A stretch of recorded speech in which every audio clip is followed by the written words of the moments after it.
Hi traders, good evening. நம்ம நேற்றே இந்த இண்டிகேட்டர் பற்றி பேசியிருந்தோம். ஸோ வைட் ரேஞ்ச் ஸ்மால் ரேஞ்சுன்னு.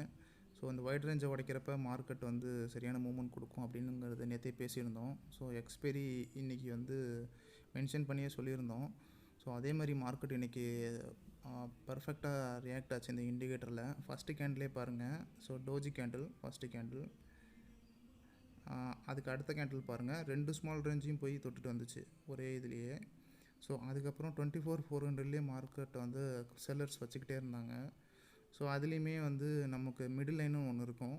ஸோ அந்த லைனில் ரியாக்ட் பண்ணிச்சு. அப்போ நமக்கு தெரிஞ்சிருச்சு இன்றைக்கி ஃபுல்லாக செல்லிங் தான் ஆக போகுது, புட் சைடு தான் மார்க்கெட் பார்க்கணும் பையர்ஸு அப்படிங்கிறது இது இண்டிகேட் பண்ணிடுச்சு நமக்கு. ஸோ ஒன்ஸு நம்ம அது வரைக்குமே ட்ரேடிங் கிடையாது. ஸோ வைட் ரேஞ்ச் எப்போ பிரேக் அவுட் ஆகுதோ நம்ம அப்போ எக்ஸ்பைரி டேயில் ஒர்க் பண்ணோம்னா போதும்.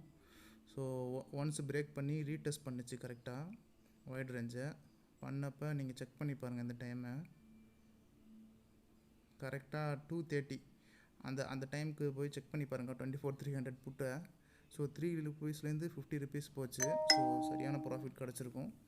அதே மாதிரி மறுபடியும் ஒன் ருபி டு 1 ரூபி பக்கம் வந்துச்சு. மறுபடியும் 26 rupees போச்சு. ஸோ ஆனால் இது ஃபாஸ்ட் மூவ்மெண்ட் தான். எக்ஸ்பைரி டே பற்றி உங்களுக்கு எல்லாருக்கும் தெரியும். ஸோ இன்றைக்கி நம்ம நேற்றே எக்ஸ்பெக்ட் பண்ண மாதிரி வைட் ரேஞ்சை பிரேக் பண்ணோன்னே சரியான மூமெண்ட் கொடுத்துருச்சு. பழைய வீடியோவை நேற்று வீடியோவை செக் பண்ணி பாருங்கள். Thank you friends.